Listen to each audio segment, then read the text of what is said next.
My name is Mira Sorvino. I'm an actress and I'm an activist in the fight against modern-day slavery. I've joined the CNN Freedom Project in a search for the truth and for solutions. What we found will shock you and break your heart. It broke mine. But don't look away. It's important that you see what's happening every day in Cambodia.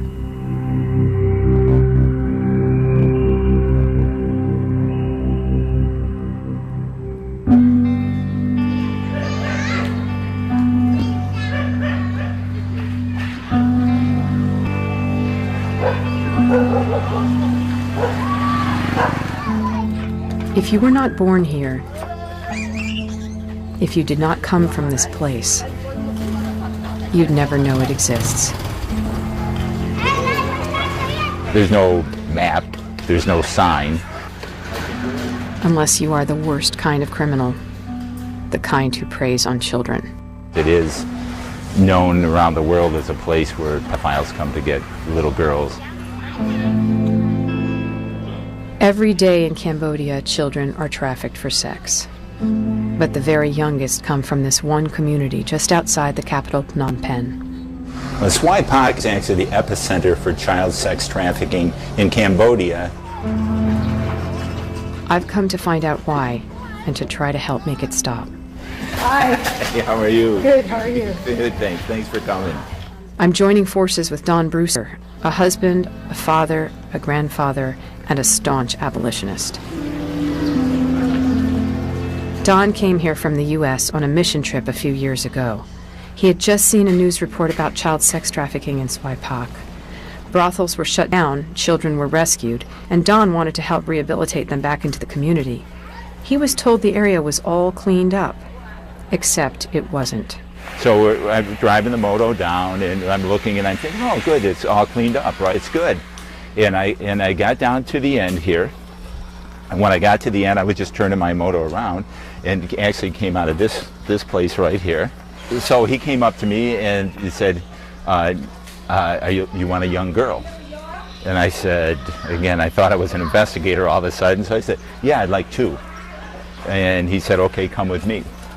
And I was pretty bold at first because I had our Cambodian director of our aftercare home with me, and I'm feeling pretty confident. And we get to a spot and they tell our director he can't go with me. I have to go by myself. Well, now it was just me and this one kid, but pretty soon there was four of them and just me. And I'm thinking, what are you doing? I had $2 on me, and like I'm not in a very good position. But they took me to a house back over there, and there was over 60 little girls in this house.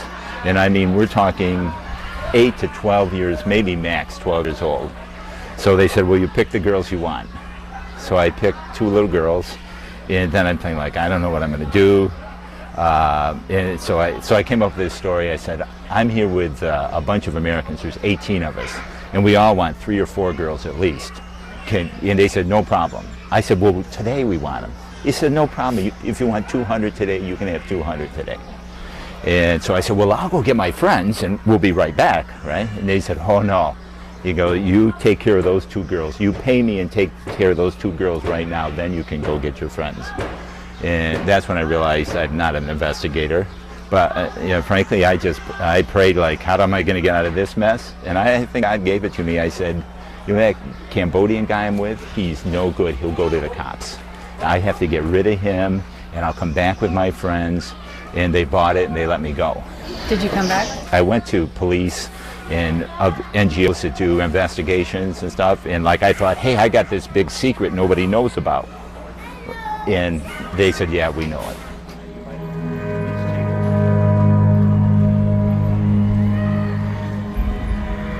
So Don and his wife Bridget made a life-changing decision. We recognize the need that if we're going to really fight this, there needs to be somebody here 24/7. They moved to Svay Pak indefinitely. Today, his nonprofit, Agape International Missions, feeds, shelters, and rehabilitates survivors. When we came here, 3 years ago and began to live here, 100% of the kids between 8 and 12 would be in traffic. 100%. There wasn't. Every child born was eventually sold to sexual trafficking. And we didn't believe it until we saw van load after van load of kids being brought in.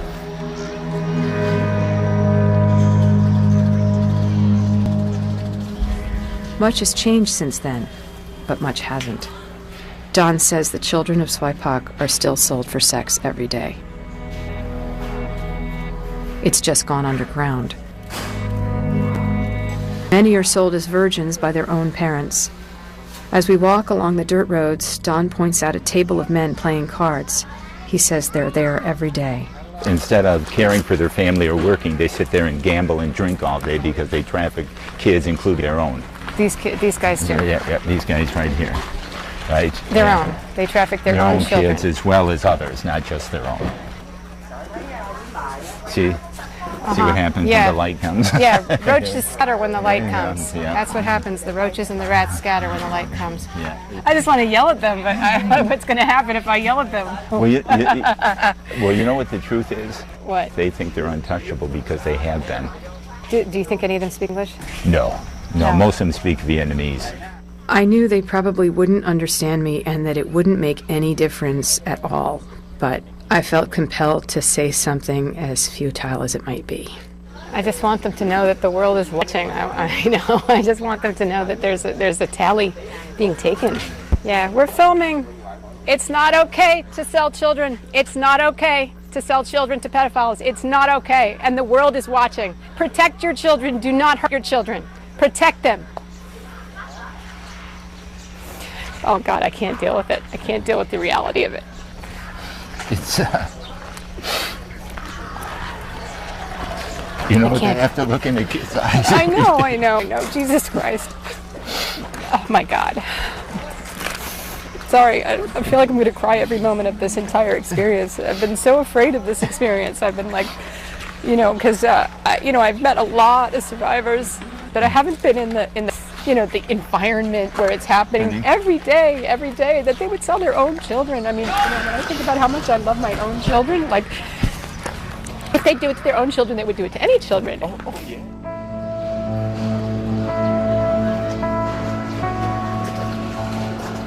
How desperate must a mother be to allow her child to be harmed in such a horrific way? Soon, I'll be meeting some of these young survivors. Don says they want to share their stories with me. They want the world to know what's happening here, and I can't wait to meet them.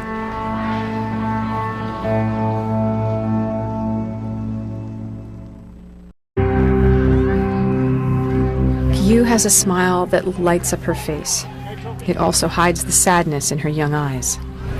We believe she's 14 and she was started to be trafficked when she was 12. She doesn't know exactly when she was born. In her family, birthdays were not celebrated. In Swaipak, most families scrape by on less than $1 a day, and most girls feel an obligation to work to help support their family. That's how Q's nightmare began. She says a woman came to see her mother offering a job for Q.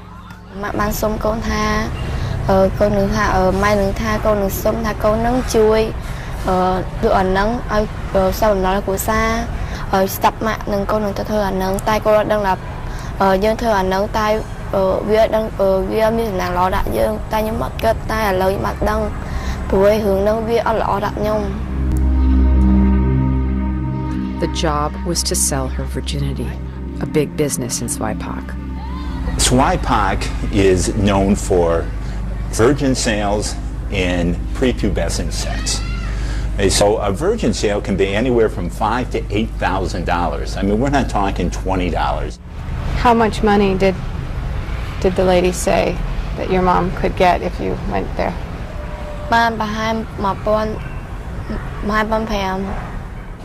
Q says she was taken to a doctor to verify her virginity.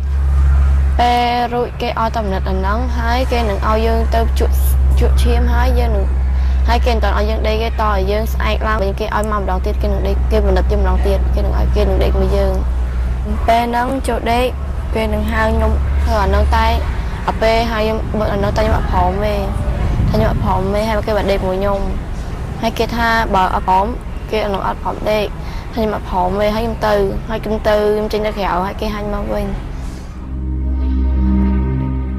She says the man kept her in his hotel room for 2 days. How did you feel after you left the man? Cô mẹ rắm thơ bà chứ. Broken, she returned home to Swaipak, only to find out her mother had sold her again. Once this girl has been sold her virginity as a prepubescent girl, if she's pretty by the standard of whatever country comes in, and prepubescent, it's like $400 to have sex with her. And how many times in a day even a girl might be forced to have sex, really be raped by someone. There's lots of dollars involved in this. Q says her mother sent her to work in a brothel in northern Cambodia, far from home.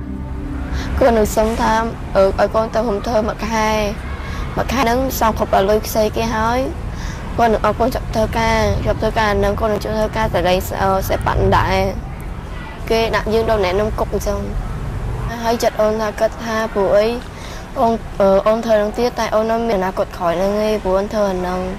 Did you run away from the place? Yes. She knew she couldn't go home, so she went to a friend for help. Her friend took her to Don. She's been recovering at the Agape Restoration Center in Phnom Penh ever since. Don says she's not safe at home. Her mother is just a mean-spirited. I've really had to come down hard threatening her to leave Gyu alone. Like, she wasn't afraid to say to me, I want her to go to that brothel. I mean, it wasn't like she was saying, I want her back with me, so I'm going to care for her, don't worry, I would never do that. She just said, I want her back to go to that brothel, I want the money. You're a beautiful, beautiful girl. You're a beautiful soul. I'm so sorry. I'm so sorry.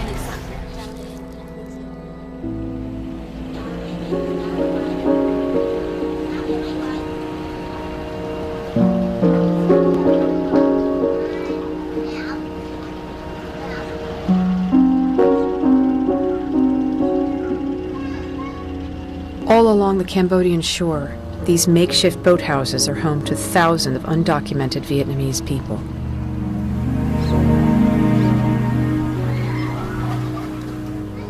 They are poor, desperate, and extremely vulnerable to the traffickers who come here looking for little girls.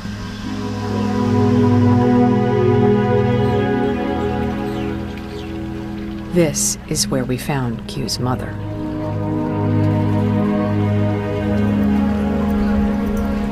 Like most who live here, she and her husband raise fish in a net under their floating house. When they couldn't make enough money selling fish, they took out a small loan with a high interest rate. It quickly grew. Mình mượn lúc đó có chồng mình mượn đầu tiên 200 rồi lên 500 lên 1.000 lên riết gần 10.000 luôn, 9.000 mấy rồi đó. Chứ lời đẻ lời. That's when a trafficker came calling. Thì bà thấy mình có con gái ta mới cho mượn. She was paid just $500 for Q's virginity, not the $1,500 she was promised, and only a drop in the bucket towards a massive debt that she'll never be able to pay off. Con cũng đau khổ lắm chứ, con hỏi chú, hỏi cổ, tiền nợ cỡ này lời nó lên hoài, thì quay trở lại cho con lành lẽ là từ đầu cho nó không được. Thì nó không có được cho con gì, kinh tiết cho con lợi thì nó không được, chứ biết sao giờ mình cũng biết là thương con như thôi. Bởi vì mình nói làm cái gì cũng được hết trơn á, mình bầu cấp lợi cho con. Mình biết là mình hối hận, mình biết là con mình làm cái đường đó là mình biết mình sai.